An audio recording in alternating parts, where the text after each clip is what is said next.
आज से करीब 4500 साल पहले इजिप्ट में एक ऐसा अजूबा बनाया गया जो आज के दिन तक लोगों को चौंका के रख देता है, the great pyramid of Giza.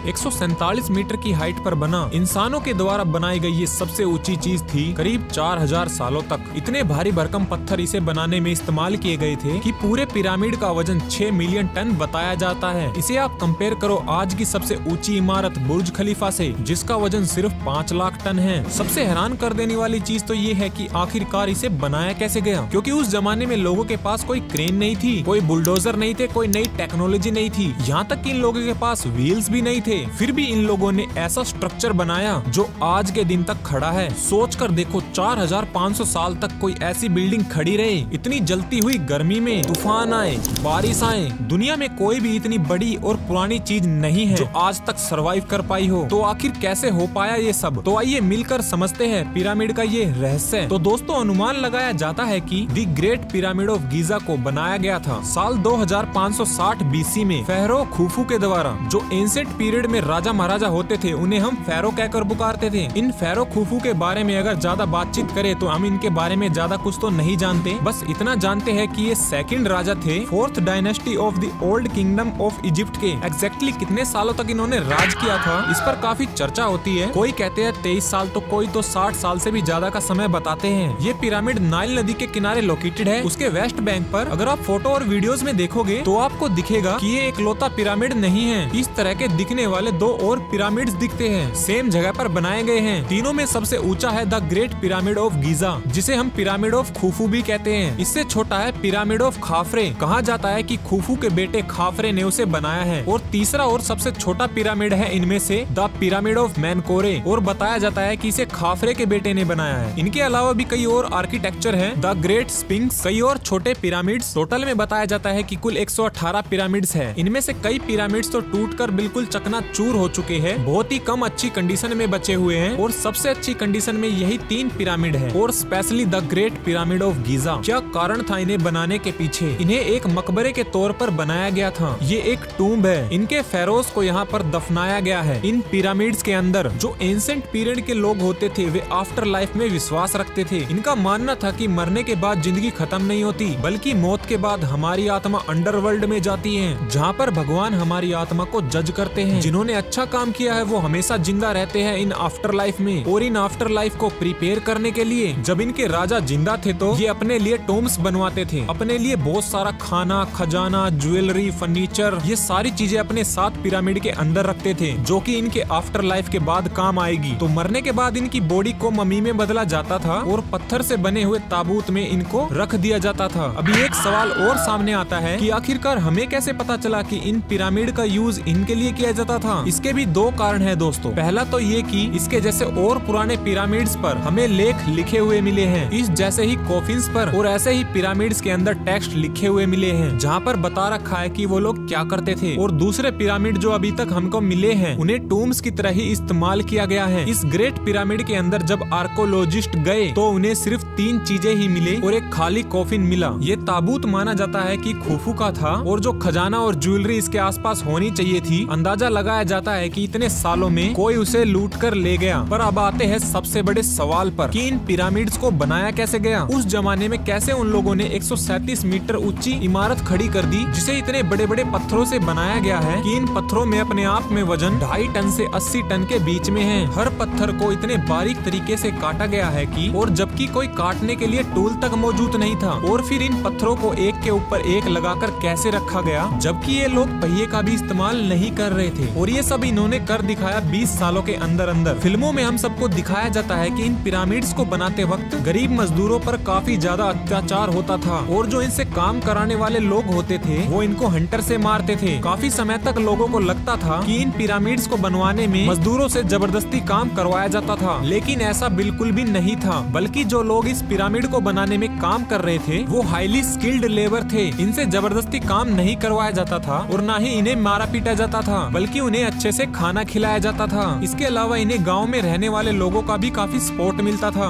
जैसे किसान लोग अब खेती नहीं कर रहे होते थे तो अपने फ्री टाइम में आकर इनकी हेल्प किया करते थे। देखा जाए तो पिरामिड के कंस्ट्रक्शन में लगभग 20 से 30 हजार वर्कर लगे। इस पिरामिड के कंस्ट्रक्शन में लगने वाले मटेरियल की बात की जाए तो करीब 5.5 million ton of limestone, 8000 ton of granite और 5 लाख टन मोर्टार का इस्तेमाल किया गया। और इन पत्थर को ज्यादातर तो आसपास के एरिया से ही लाया गया था। ज्यादा से ज्यादा दूर ये सदर्न इजिप्ट के रिलीजन से आए थे। अब सवाल ये है कि इन पत्थरों को काटा कैसे जाता था। कॉपर उस समय सबसे ज्यादा यूज किए जाने वाला मेटल था, तो जो टूल्स होते थे वो कॉपर से ही बनते थे। कई तरीके इनके काफी यूनिक होते थे, जैसे इन पत्थर में क्रैक्स को ढूंढते थे और हथौड़े की मदद से लकड़ी से बनी छीनी डाल देते थे और उसमें पानी डाल देते थे। जैसे ही वो पत्थर पानी को एब्जॉर्ब करता तो जो लकड़ी के टुकड़े हैं वो और एक्सपैंड हो जाते और वो पत्थर टूट जाता। और सबसे बड़े सवाल पर आए कि इन पत्थरों को मूव कैसे किया गया। उस समय इन लोगों के पास ट्रांसपोर्ट करने के लिए कोई सुविधा नहीं थी, ना ही इनके पास कोई पहिए थे। सबसे बेस्ट थ्योरी है यहाँ पर, इतनी दूर से पत्थरों को लाने के लिए ये एक राफ्ट सी बनाते थे जो नदियों पर तैरती थी। उसके बाद जब पत्थर पिरामिड के पास आ गया, उसके बाद एक के ऊपर एक पत्थर रखने के लिए ये लोग स्लेजिस का इस्तेमाल करते थे गीली मिट्टी में। इसके ऊपर भी एक रिसर्च की गई थी 2014 में और इस थ्योरी का एक प्रूफ है एक्चुअली एक पेंटिंग। और ये पेंटिंग बनी हुई थी मम्मी के एक मकबरे पर। एक्चुअली ये टॉम बहुत पुराना है, 1900 BC का। आप इस पेंटिंग में क्लियरली देख सकते हैं कि 170 लोग एक मूर्ति को घिसड़ाकर ले जा रहे हैं और रस्सियों का इस्तेमाल कर रहे हैं इतनी भारी चीज को खींचने के लिए। इस पेंटिंग को अगर आप ध्यान से देखोगे तो आपको दिखेगा कि एक आदमी स्टैचू के सामने पानी गिराने लग रहा है रेत के ऊपर। लेकिन जब इसे रियलिटी में टेस्ट किया गया तो ये बात साबित हो गई कि रेत के अंदर पानी डालने से फ्रिक्शन को कम किया जा सकता है। इसके बाद आप कहोगे कि पत्थर को धक्का मारकर इधर से उधर ले जाया जा सकता है, लेकिन इन भारी भरकम पत्थरों को एक के ऊपर एक कैसे रखा जा सकता है और इतने भारी वजन को कैसे उठाया जाए बिना मशीनों की सहायता के? तो इसका जवाब है कि इन लोगों ने रैंप्स का यूज किया था। साल 2015 में आर्कोलॉजिस्ट की एक टीम ने 4500 साल पुराना एक वुडन रैंप इनको मिला। आर्कोलॉजिस्ट टीम ने कहा कि इस तरीके का रैंप बनाया गया होगा उस समय, जो एक स्ट्रेट स्लोप था ग्राउंड से लेके टॉप तक। इस स्लोप के ऊपर पत्थर को धक्का मारने के लिए उन्होंने इस स्लोप में लकड़ियों के डंडे गाड़ दिए आसपास। फिर इन लोगों ने रस्सियों का इस्तेमाल किया, जैसा कि आप इस एनिमेशन में देख पा रहे हो। और जब पिरामिड का हर एक लेवल कंप्लीट करने के बाद और ये लोग हर बार एक नया स्लोप बनाते थे ताकि इस स्लोप का एंगल ज्यादा ना हो और ये लोग इस स्लोप को पीछे तक ले जाते थे। ये थ्योरी सुनने और देखने में तो काफी अच्छी लगती है। अब प्रॉब्लम आती है कंस्ट्रक्शन के टाइम में। इन पिरामिड्स को 20 सालों के अंदर अंदर कंप्लीट किया गया था। अगर 20,000 लोग एक एक करके इन पत्थरों को इस तरीके से ट्रांसपोर्ट करेंगे तो हर 3 मिनट में एक पत्थर पिरामिड पर लग जाना चाहिए, और वो भी साल के हर एक दिन पर, जो कि सुनने में इम्पॉसिबल लगता है। एग्जैक्टली यही कारण है कि आज तक ये एक बड़ी मिस्ट्री बनी हुई है। फाइनल में आते हैं तो बात करते हैं, जो पिरामिड की बाहर की लेयर थी वो बड़े ही फाइन और व्हाइटिश और लाइमस्टोन से बनी थी। इसका मतलब ये है कि जब भी यहाँ पर सनलाइट आती थी तो ये पिरामिड काफी ज्यादा चमकते होंगे। ये एक ऐसी चीज है जो हजारों सालों बाद टूट गई है, लेकिन खातिरे के पिरामिड के ऊपर अभी भी ये बचे हुए हैं। अब बात करते हैं इन पिरामिड के डिजाइन के बारे में। क्या आप जानते हैं कि इन पिरामिड्स को कुछ इस तरीके से डिजाइन किया गया है कि इनकी चारों डायरेक्शन चारों दिशाओं के साथ मैच करती है। उस वक्त ना ही कोई कंपास मौजूद था, ना ही कोई जीपीएस, ना ही कोई मॉडर्न टेक्नोलॉजी। वैज्ञानिकों की माने तो एक थ्योरी ये बताई जाती है, इजिप्शियन टाइम के लोग तारों को स्टडी करना जानते थे,